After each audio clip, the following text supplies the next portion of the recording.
Guys, welcome back to another episode of the Anfield View. Welcome back to episode 3 of our little segment we call the reality check. Welcome back to Rubber Meets the Road. Yes, we're going to talk all things today, all things transfer window, but we're not going to get down to our personal thoughts on this one. We're going to go, into a little bit of, what sort of preparation the club really puts in place and how long this sort of preparation really has been in place. And this is obviously the crucial time where you really get judged on all the efforts that you've put on throughout the year. So let's really look down. They would have spent the entire 12, 20, 24 months scouting endless amounts of players around the world. They would have cultivated a database that will have every right back, centre back, midfielder, defensive midfielder, keeper, you name it, around the world on it. They'll have not every player, but as many players as possible that will have a release clause in their contract as well. So they'll have full access to this. This is a souped up professional organisation that is incredibly savvy when it comes to these elements, of the transfer window and the business element of that. So Liverpool would have put a heck of a lot of time and energy into those elements. Look, variables on where we're at the moment. Obviously, we fired a manager because of the performances last year. Whatever you think, it is what it is. How much does that impact?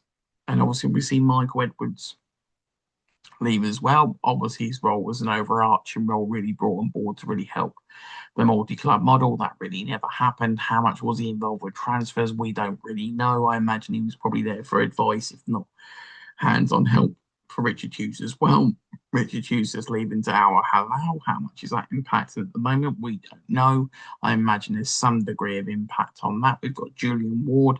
He may well be going to look after the under 21s. How much is he helping on the current transfers? Mike Gordon's back as well with all of these different elements. So a little bit of a hodgepodge of a situation in terms of the administration side, but I'm sure there's enough very proven, talented people that are still in the building that have helped us get transfers over the line in the past for us still to have the belief that they still can do that for ourselves. So I'm trusting, obviously, that that it still will get done on that front.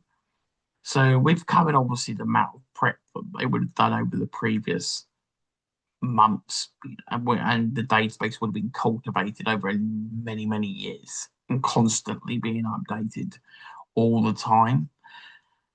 So how much are all these sort of factors and variables that are happening really impacting Liverpool in terms of their sort of swiftness in the market at the moment, I suppose. But look, ultimately, anytime you lose any decision maker with any organisation, it's going to have some degree of impact. There's no way you can say it doesn't. And of course, the more senior their impact that means you either have to bring somebody else in or somebody else has to make that decision.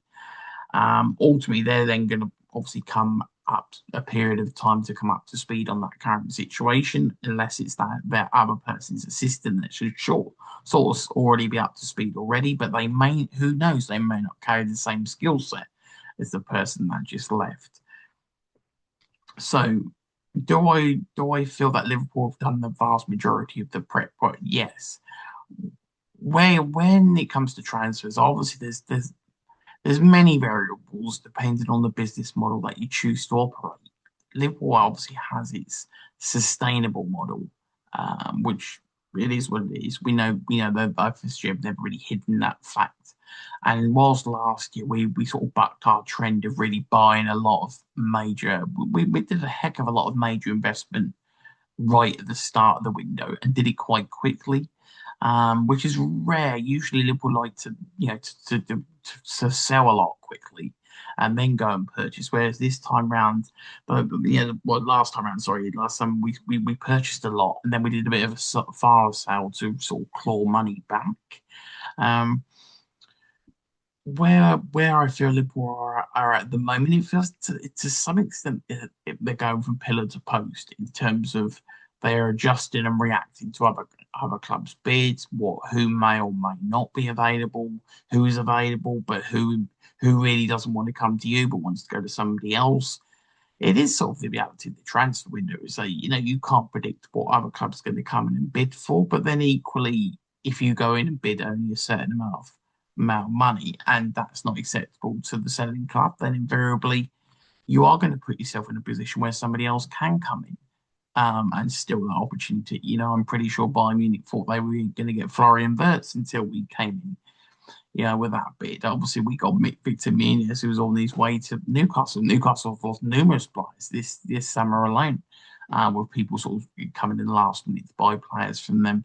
So where do I feel, the club is at in terms of the overall sort of rubber meets the road, the transfer window? I feel that the preparation has been put there. I feel that our Areola probably knows who he wants. I feel that ultimately we do have the funds. How much we have available and how much we want to allocate to certain people is a variable we're not privy to. How much of what we're looking to do is impacted by how much we're looking to raise by sales is also I think, a big factor that we don't really talk about to some extent. Would we have expected Elliott to be sold by now? Maybe. Would we have been open to selling McAllister? Maybe. Is the fact we're keeping McAllister the reason we're not buying a defensive midfielder at this point? Maybe. Well, time will tell, won't it, on that side? Um, you know, do we require certain people leaving for us to actually go and get other purchases outside of just the winger? Could it just be we're sitting here waiting for two, three, and four more signings when in reality it could just be Liverpool are fundamentally just going to wait it out for their key winger that they want, which is the marquee signing, whoever that may be, and they're just going to be steadfast on that, and they'll pick up some cheap right backs somewhere along the line, and that's it. I don't think it's enough ultimately, but you could sit and say, well, why don't they just get the right back done now? Good point. Why don't they get a defensive midfielder now? Also, good point. But they may feel that with Curtis Jones staying, with McAllister staying, then equally we're more than covered. I would argue that we still don't have a defensive midfielder just because we've got all those bodies there. And then that is where you're trying to square the circle of, yeah, sure, we have a lot of bodies out there, but we still don't have anybody who's a defensive midfielder.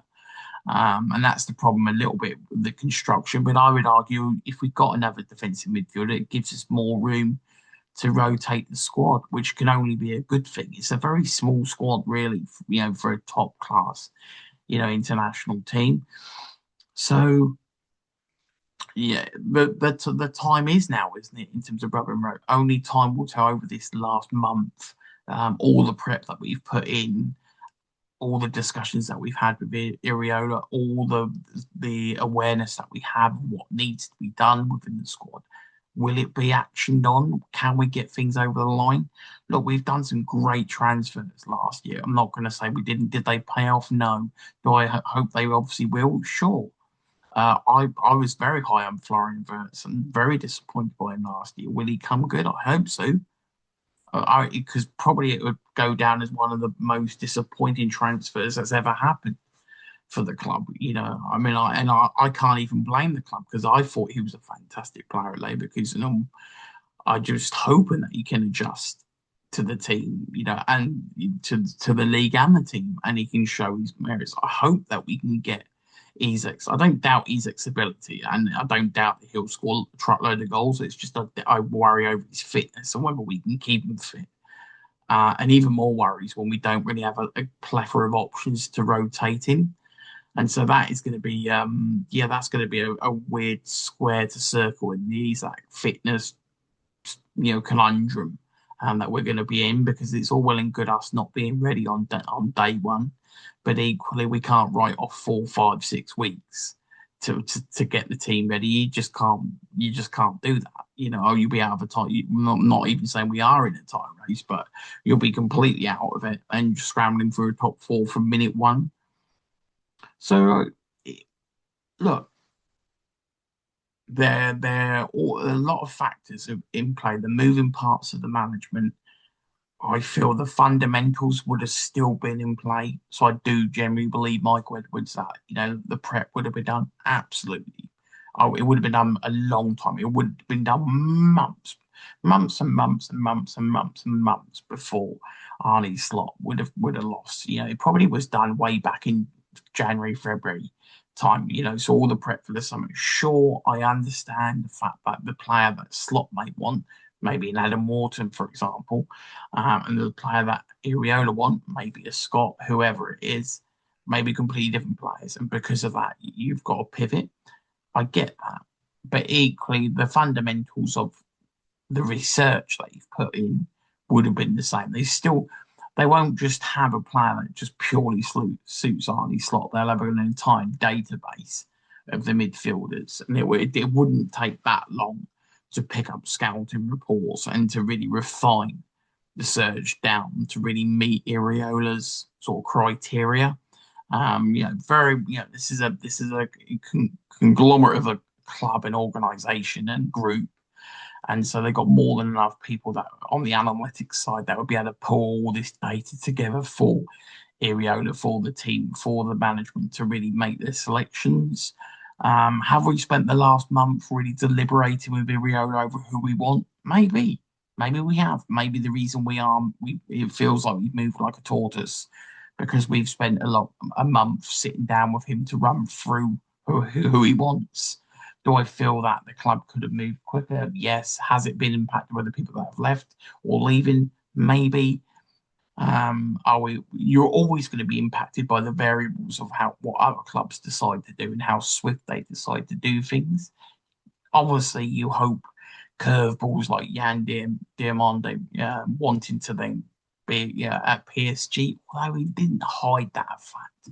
So that wouldn't, that shouldn't come as a shock to anybody. It wasn't a hit, a fact that was really, everybody, it was widely known, on that front. So did we overly push and invest in that? Maybe, but then nothing's really happened with him at the moment, which is a bit weird, that whole delay on what is happening with him. I know Leipzig aren't necessarily in a rush for him to go. PSG don't really seem to be in a crazy rush to have it sort of over the line. And maybe whatever happens with that determines what happens with Barcola, for example. But I'm not sure Liverpool can wait forever. Maybe they've decided they will. Maybe they've decided that look ultimately, and that there's this other youngster that we're trying to go after that PSG also want. So I don't know how that one works between Diamande, Barcola, and they've got about 7,000 wingers as it is. So that'd be quite disappointing if that other winger that we may or may not be going in for that also wants to PSG. So in terms of reality check, in terms of really rubber meets the road, and the crux of this episode was to focus down on, look, we've really put a lot of the analysis, the focus, the effort. It's all there. The databases are all there. All they know everybody, in all the positions. They've got the scouts, they've got the reports. And regardless of whether Slot's there, I'm there, Ariola's there, you're there, they've got access to all the information. It doesn't take 2 seconds to get hold of it and pull it up. It really just comes down to making the decision and pulling the trigger and going after those players and moving swiftly, strike fast, strike hard, Cobra Kai style, as they say, guys. So, I hope you enjoyed it. It's a very short one of the reality check this week, guys, but I really wanted to really focus down on the transfer window without going too nuts on what's really happening with it at the moment, just to say that, look, most of the transfer window is about preparation, the research, who you want. Yes, you have to be reactive. You have to be opportunistic. You have to be swift. You have to be, obviously speedy, professional. All these different elements. But ultimately, what we don't know is the link between the outgoings and the incoming in the budget. We don't know what they want to spend. I'm not sure. It's about can. It's more because we don't know what their preference is to spend. We don't know how much money they want to bring in from sales to actually go towards that. And maybe those factors are like a push and pull mechanism that are really affecting where we are at the moment. As in, we've got a budget to go and buy one, but not do the rest of it before sales happen. Maybe that's the truth of it, guys. So let me know what your thoughts are on the transfer window. I've stepped away from where it's at the moment, but more of an overarching view of where I feel the clubs have sort of come into this window in terms of its preparation, what would have already been in play, and what's already currently in play, and so how it can be executed moving forwards. Great to hear your thoughts, guys. This is episode 3 of the Reality Check. It's Paul over at the Anfield View official Liverpool fan podcast. Feel free to like, subscribe, hype, enjoy, all of that, guys. Look forward to answering your questions soon. Speak to you more soon. You take care.